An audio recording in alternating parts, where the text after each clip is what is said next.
Hello everyone, code parrot की तरफ से सबको अस्सलाम वालेकुम। जैसे कि लास्ट लेक्चर में हमने इनहेरिटेंस पढ़ा था, ऊप का पहला पिलर पढ़ा था इनहेरिटेंस, ठीक है, और पढ़ा था कि इनहेरिटेंस के टाइप्स क्या हैं और मल्टीपल इनहेरिटेंस जावा में सपोर्ट क्यों नहीं करती, ठीक है। और इनके इनहेरिटेंस के हमने कुछ एग्जांपल्स भी देखे थे, कुछ कोड भी किया था, ठीक है।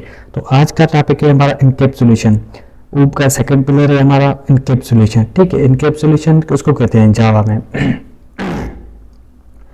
आपको वर्ड से ही पता लग रहा होगा कि एक चीज़ जो इनकेप्सुलेट हो, एक चीज़ जो अंदर मतलब बनी हुई हो, इस चीज़ में अंदर हो, उसको हम जैसे ही हम कैप्सूल लेते हैं ना, कैप्सूल, तो उसके अंदर एक टेबलेट होती है, ठीक है, उसके अंदर एक टेबलेट होती है। लेकिन यहाँ में जावा पे मतलब यहाँ जावा में इनकेप्सुलेशन का मतलब है एक चीज़ जो डेटा जो है ना, फॉर सपोज डेटा यूज़र से हिडन हो, तो हम उसको कहते हैं इनकेप्सुलेशन। क्या हो, सेंसिटिव डेटा यूज़र से जब हम हाइड करते हैं तो हम उसको कहते हैं इनकैप्सुलेशन। क्यों हाइड करते हैं? ताकि वो डेटा यूज़र से रिलेटेड नहीं है और वो डेटा यूज़र यूज़ ना कर सके, ठीक है। इसको कहते हैं हम इनकैप्सुलेशन। सेंसिटिव डेटा को हाइड किया हमने। क्यों हाइड किया यूज़र से? ताकि वो यूज़र डेटा यूज़ ना कर सके। ये वो यूज़र मतलब सिंपल वर्ड में कि वो यूज़र की काम की नहीं है, ठीक है, वो डेटा यूज़र की काम की नहीं है और उसको कहते हैं इनकैप्सुलेशन, ठीक है। हम इनकैप्सुलेशन कैसे हासिल कर सकते हैं? उसका एक ही मतलब एक ही जो है ना मेथड है कि वेरिएबल्स को या एट्रीब्यूट्स को हम प्राइवेट करके, जो भी एट्रीब्यूट्स हैं जावा क्लास के, उसको प्राइवेट करेंगे तो हम इनकैप्सुलेशन हासिल कर सकते हैं। अगर हमें वो चीज़ें, वो एट्रीब्यूट्स हमें अगर क्लास के बाहर से यूज़ करने हैं तो हम क्या करेंगे? तो हम दो मेथड हैं वो यूज़ करेंगे, वो बनाएंगे सेटर्स एंड गेटर्स, ठीक है। सेटर एंड गेटर दो मेथड हैं, दोनों को पब्लिक बना के मतलब वैल्यू को सेट भी कर सकते हैं एट्रीब्यूट को और गेट भी कर सकते हैं। To allow outside access to the instant variables, public methods called setters and getters are defined which are used to retrieve and modify the values of instance variables respectively। इसका मतलब है कि हम क्रिएट करेंगे setter and getter method, public method, और किस लिए करेंगे कि ताकि हम इंस्टेंट जो ऑब्जेक्ट है उसका वेरिएबल, जो भी वेरिएबल है उसको वैल्यूज दे सकें, उसके वैल्यू सेट भी कर सकें, उसके वैल्यू गेट भी कर सकें क्लास के बाहर, क्योंकि वो वैल्यूज प्राइवेट हैं। इसी तरीके से हम इनकैप्सुलेशन हासिल कर सकते हैं। Encapsulation is a way of hiding the implementation details of a class from outside access। इसका मतलब भी सेम है, ताकि जो है ना इम्प्लीमेंटेशन डिटेल जो मतलब हिडन जो डिटेल्स हैं, डिटेल्स वगैरह क्लास की है, वो यूज़र से हाइड करना, वो डेटा हाइड करना, सेंसिटिव डेटा हाइड करना यूज़र से। और यहाँ पे एक एग्जांपल है, और इसका एग्जांपल हम देख लेते हैं क्लास मतलब अपनी आईडी में, ठीक है। तो इनकैप्सुलेशन का यही एक डेफिनेशन थी, इतना डिफ़िकल्ट नहीं है। अब चलते हैं अब अपनी आईडी में, और यहाँ पे हम बनाएंगे एक class.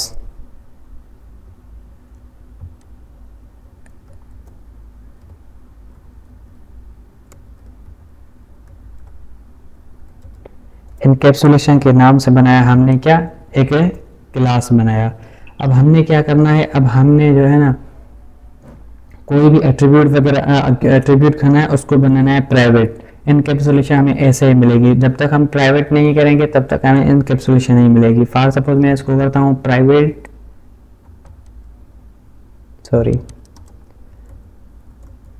Private string name and private and age. अब ये चीज़ें मैं यूज़र से मतलब यूज़र को मैंने नहीं दिखाना चाहता, तो मैंने क्या किया, दोनों को प्राइवेट कर दिया, ताकि यूज़र, प्राइवेट का मतलब है कि मतलब यूज़र ना देख सके, क्लास के बाहर यूज़र ना देख सके। तो हमने इनको एक्सेस कैसे करना है? फॉर सपोज मैं अगर दूसरी क्लास बनाऊँ या मेथड बनाऊँ, मेन मेथड, तो वहाँ पे मैं कॉल इसको डायरेक्ट नहीं कर सकता क्योंकि ये प्राइवेट है। अब इसको यूज़ करने के लिए एक्स मतलब इनका एक्सेस हासिल करने हम क्या यूज़ करते हैं? Setter and getter. तो दोनों का सेटर और गेटर में मैन्युअली बना के दिखाऊंगा, और एक मतलब एक ट्रिक समझो या ट्रिक वो भी बताऊंगा, ठीक है। तो करते हैं पब्लिक वाइड सेट नेम, ठीक है, यहाँ पे सजेशन में आ गया सेट नेम अब सेट नेम में क्या करना है, स्ट्रिंग नेम, और यहाँ पे क्या करना है, this dot name is equal to name. हमने क्या किया, नेम सेट कर दिया, हमने नेम इनिशियलाइज फॉर सपोज कर दिया, ठीक है। अब हमने क्या करना है, इसका गेटर भी बनाना है, तो वो कैसे बनाएंगे, यहाँ पे वाइड रिटर्न टाइप कुछ भी नहीं है, ठीक है, वाइड है, और यहाँ पे रिटर्न टाइप क्या होना चाहिए, हमें रिटर्न टाइप होना चाहिए स्ट्रिंग, सॉरी, क्योंकि यहाँ पे स्ट्रिंग है, स्ट्रिंग गेट नेम, ठीक है, और कोई भी पैरामीटर नहीं होगा, यहाँ पे डायरेक्ट हम रिटर्न कराएंगे नेम को। ऐसे ही हमने एज के लिए भी बनाना है, एज के लिए दो सेटर और गेटर बनाना है, ठीक है। अब हम क्या करेंगे, पब्लिक वाइड सेट एज, ठीक है, और इंट एज हमने लिया यहाँ पे। आपको पता है कि हम दिस क्यों यूज कर रहे हैं, क्योंकि मैंने क्या किया है दोनों पे, बताता हूँ, एक मिनट।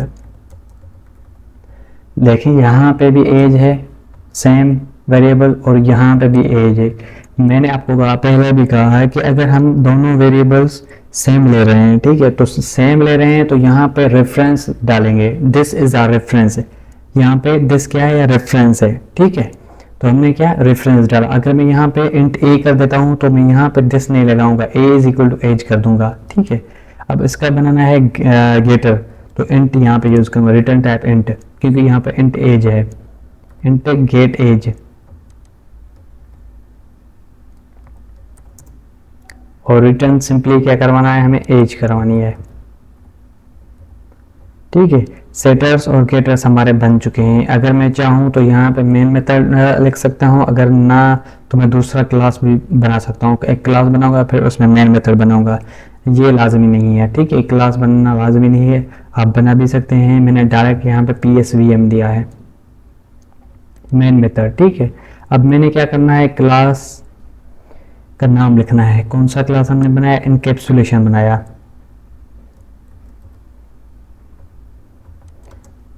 और हमने बनाया E1 ऑब्जेक्ट बनाया, ठीक है, और कंस्ट्रक्टर कॉल हो गया यहाँ पे।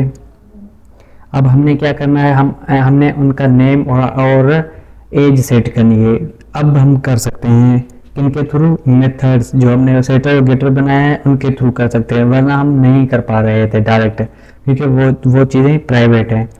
यहाँ पे क्या करूँगा, E1 डॉट, यहाँ पे ऑप्शन आ गए हैं सेट नेम, ठीक है। अब यहाँ पे नेम करूँगा अब्दुल, ठीक है, और E1 डॉट, और यहाँ पे सेट एज, एज क्या करूँगा 19, ठीक है, ये कर दिए, दोनों कर दिए। अब मुझे क्या करवाना है, इसको रिटर्न भी करवाना है, तो हमने दो मेथड बनाया था गेट वाले, दोनों को कॉल करूँगा मैं, E1 डॉट गेट नेम, ठीक है, और दूसरा क्या SOP में E1 डॉट गेट एज। अब यहाँ पे हमने क्या किया, हमने मेन मेथड बनाया, ठीक है, और यहाँ पे एक मेथड बनाया, सॉरी एक ऑब्जेक्ट बनाया इनकैप्सुलेशन का, और नेम और एज सेट कर दिए, ठीक है, और दोनों को प्रिंट करवा दिया मेथड्स के थ्रू, सेटर और गेटर के थ्रू। अब राइट क्लिक करके रन करते हैं इसको,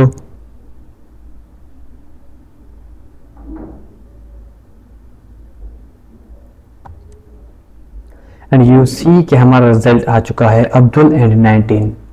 पहले क्या किया हमने, पहले हमने क्या, आपको फिर से बताता हूँ इसका, हमने इनकैप्सुलेशन क्लास बनाई, ठीक है, और दो एट्रीब्यूट्स बनाए, स्ट्रिंग नेम एंड एज, दोनों को प्राइवेट इसलिए किया है क्योंकि हमें इनकैप्सुलेशन हासिल करनी है, ठीक है। अब मुझे इनका एक्सेस करना है, एक्सेस करने के लिए मैं डायरेक्ट नहीं कर सकता क्योंकि ये प्राइवेट है, तो हमने क्या किया, हमने सेटर और गेटर का इस्तेमाल किया। हमें एक चीज़ याद रखनी है कि सेट नेम में और सेटर में हमेशा वाइड रिटर्न टाइप होता है, और गेट में हमें जो रिटर्न टाइप करवाना है वो करवा सकते हैं, ठीक है। हमने सेटर और गेटर बनाए, मैंने मैन्युअली बनाए हम, लेकिन मैं यहाँ पे एक बात और कह दूँ कि यहाँ पे मैं राइट क्लिक करके यहाँ पे जनरेट भी कर सकता था सेटर और गेटर, ठीक है, लेकिन मैंने वो नहीं की ताकि आपको समझ आ जाए उसकी, ठीक है। और हमने क्या किया, एक मेन मेथड बनाया। आप एक क्लास, अलग क्लास बना के मेन मेथड वहाँ पे भी बना सकते हैं, ठीक है। हमने क्या किया, एनकैप्सुलेशन का ऑब्जेक्ट बनाया और उसके अलावा मैंने सेटर्स वाले जो है ना मेथड्स को कॉल किया और नेम और एज सेट कर दी, ठीक है। उसके बाद क्या किया, एसओपी में दोनों को प्रिंट करवा दिया गेटर की हेल्प से। तो ये था आज का हमारा लेक्चर। आई होप कि आपको इसकी अंडरस्टैंडिंग हो गई होगी। अगर आप अभी तक मेरा चैनल सब्सक्राइब नहीं किया तो सब्सक्राइब करें और अपने दोस्तों के साथ शेयर करें। शुक्रिया।